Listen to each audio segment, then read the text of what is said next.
There's about 30 missions that have tried to get to Mars, to land on Mars. The success is about 15 or so. Failure, about 14. And failure, that means they didn't reach the goal. They didn't reach Mars. They crashed on Mars. Actually, we did crash twice on Mars for various reasons. As far as landing, there's even subsets, smaller. There's only 2 countries that were able to successfully land. It's the US and China just recently. And we have a robot, rovers, if you will, roving on Mars as we speak right now. Now, this is the interesting part that I'd like to emphasize, is that here in this chart, what I have, I said, success and failure. But really, the word failure, I use it just because a lot of people are used to that word, but it's really able to run the whole spacecraft, but also take images. Now, the images as they're coming down, there's a whole process, from communication, time delay, bit by bit comes down, and interpretation and all that stuff. But because some of the JPL were very impatient, they received the telemetry like 1 bit at a time, 1 number at a time. And so what they did, they take like stripes of paper and then write out the number. And the number is from 0 to 255 or some. And then they color code it and they put it 1 strip at a time. And that constitutes the first image of Mars ever made. Okay? And this is, yes, many years ago, but it's not very far past. So this was really the start of Mars exploration effectively. The first lander, there were 2 landers, redundancy, we have Voyager 1 and 2 back in the mid-70s, and they were able to land on Mars, and just statically landing. They've got a robotic arm, they were able to do some testing and all that. And since then, that was the start of the true robotic exploration of Mars. Every mission comes in, there's something that we build on that, what we learned from the previous mission. The first one, we're looking at robotic arm. It was nuclear powered, and I'll talk a little bit more about that, since in the context of the spirit of the conference as well. The one thing that's interesting is that many of these missions, we designed them for a week, 3 months, 2 months, something like that, but they end up living for 10, 12, 15 years. And the reason for that is because of the nature of the way we design things, whether it's the electronics, the mechanism, and things that goes along those lines. And as we go from mission to mission, so the first one was Viking, it was a lander, steady, and when you are statically in one location, you are limited about what's around you. So where you land, that's where you're gonna see, right? So the next logical thing is, well, how about if we can rover around? Can we have some ability to be able to visit around, see how the things goes? And that was the birth of Sojourner. And it was a small rover, a 6-wheeled rover that was able to rover around. The way we landed Viking versus the way we landed Pathfinder is very different. One is propulsive landing until we touch down. The other one is really like literally we separate, we inflate some airbag, let it bounce until it stabilizes, and then after that we open it, because that's the technology we were trying to mature at the time. It was, from the reliability perspective, has a fair amount of reliability to be able to do that. And so that was the test of this technology. So the next mission after that, it was Spirit and Opportunity. Again, 2 rover. It was part of Nominal, and in the event the first one doesn't work, the second one maybe works. So improving the redundancy, improving the reliability. To improve reliability, there's many ways of doing it. You can do the same system twice, 3, 4 times or so on, or you can improve the parts of one specific component, or you can, depending on the system that you have, you can rely on graceful degradation of one system to the other. So there's many ways of doing it. For the Spirit Opportunity, it was like, let's send 2 separate missions to do it. The intent was 90 days, and yet it survived for 14 years. So one can say this is an over-design. Yes, it's an over-design, but it was something logical and happened for a reason. And what happened in what we've seen here is like resilience is exceeding expectation. We thought it's going to be as resilient as few months. It ended up many years. All of these have some scientific intent for each mission. There is the specific intent for the science, but I'm really more focused on the engineer, or like the technology that goes around it. After that, we have Mars Phoenix, the Mars Science Laboratory. So this is really an interesting one. This is a little bit similar to what I worked on, Mars 2020. What it is that we changed the landing scheme. So it is propulsive landing, but then at the same time we drop through the sky crane, and I'll show a video on that, which is kind of summarize it better than words. But here what we're doing, rather than doing a few meters or a few kilometers, we try to establish higher range, 20, 30, 40 kilometer range. With that comes challenges, right? You need to make sure whether the actuators that we're using, the controllers, the structure can sustain those elements. And so every time there's new technology maturation, we couldn't jump directly to this. There's a difference when you launch, a 50 kilo lander versus, a ton lander, which is the equivalent of what we had on the MSL. So now, coming to Mars 2020, this is the one I spent many years on it. The intent of this was similar. We want to discover or to understand the Mars program. What happened also, we were using thermonuclear energy instead of solar for this specific mission. And I'll go a little bit more, as you've probably seen in the previous missions, some of them have solar panels, and some of them didn't have any solar panels. If there is no solar panels, that means we're using thermonuclear energy. And I'll talk a little bit more about it in this context. For 2020, the intent is not only to discover the bio signature of some elements, but it's really kind of to stage a little bit the next step for human. Well, one of them was to make oxygen on Mars. It was the first time we were able to make oxygen on Mars by converting CO2. CO2 is the dominant atmosphere of Mars, and so CO2 converting to oxygen, kind of reverse of a fuel cell technology that we use. It requires a fair amount of energy, but that's really what we end up doing. What happened is that it was staging in the sense that we were doing some coring. We were trying to understand a little bit the geology, the microbiology, life of Mars, how Mars ended up the way it is, and if there any life prior. And so in order to do that, we were going from some area where we have a bunch of sample tubes that we are coring. We're doing geology, basically. We're coring samples from rocks that accessing area that haven't seen the sun that could eventually affect whatever's happening in there. And so we prepare a bunch of samples from a different location. And so that's one of the other part of it, is be able to prepare some samples from us that we want to bring later on to be able to diagnose and understand a little more in detail down the road.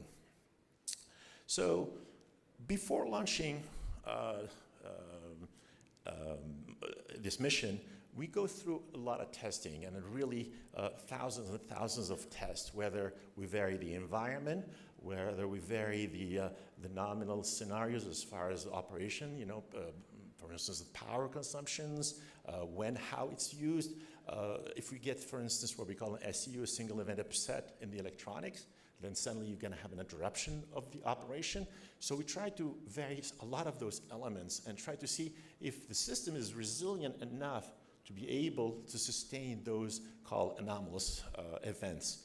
And so we go through this slew of testing of the various critical events on the various critical element of the hardware, from the component, from the chip level, all the way to the parachute and higher and so on.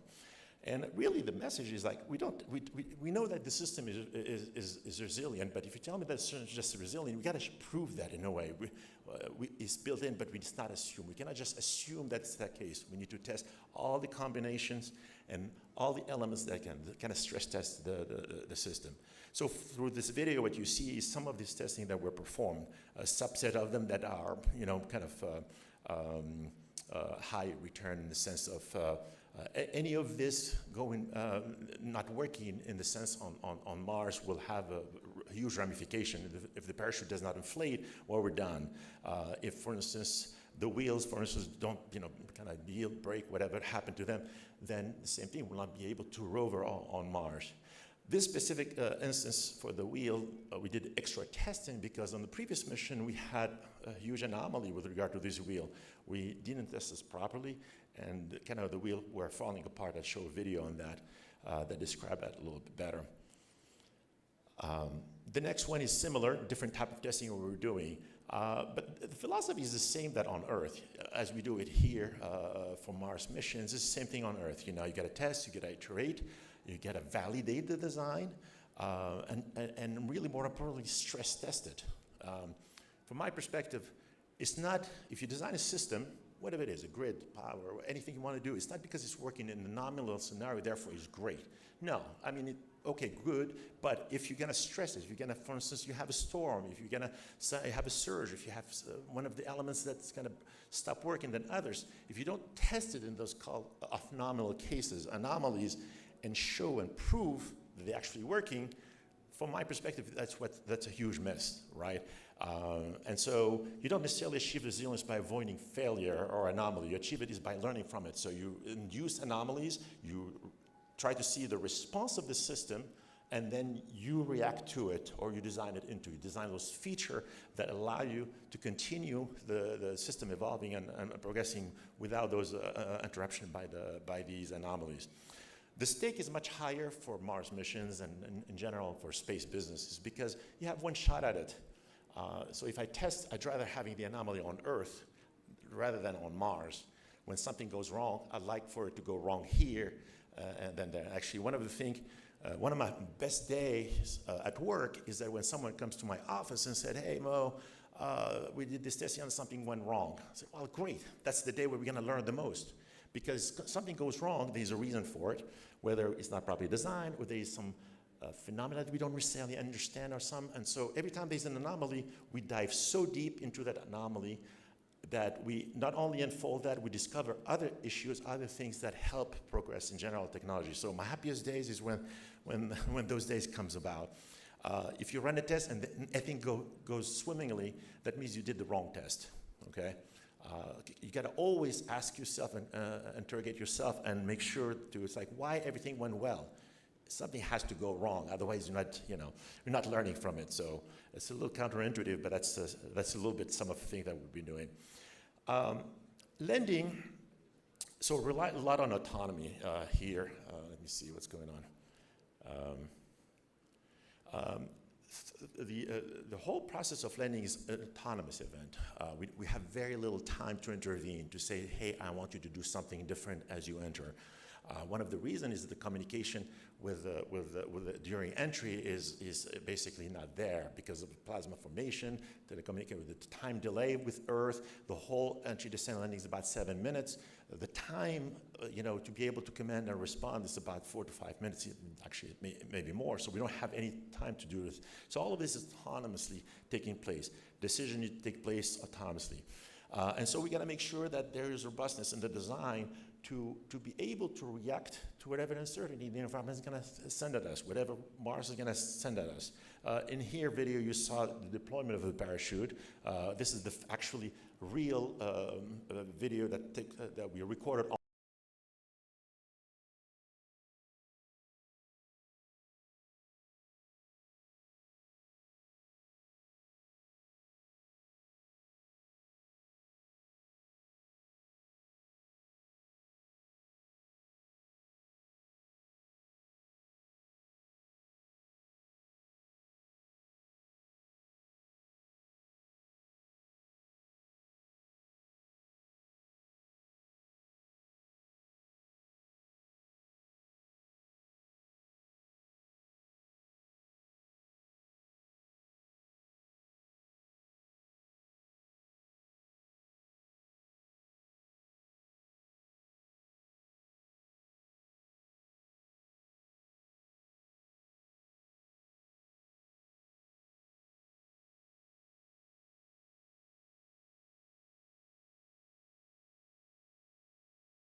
الله مصدق لما معهم وكانوا من قبل يستفتحون على الذين كفروا فلما جاءهم ما عرفوا كفروا به فلعنة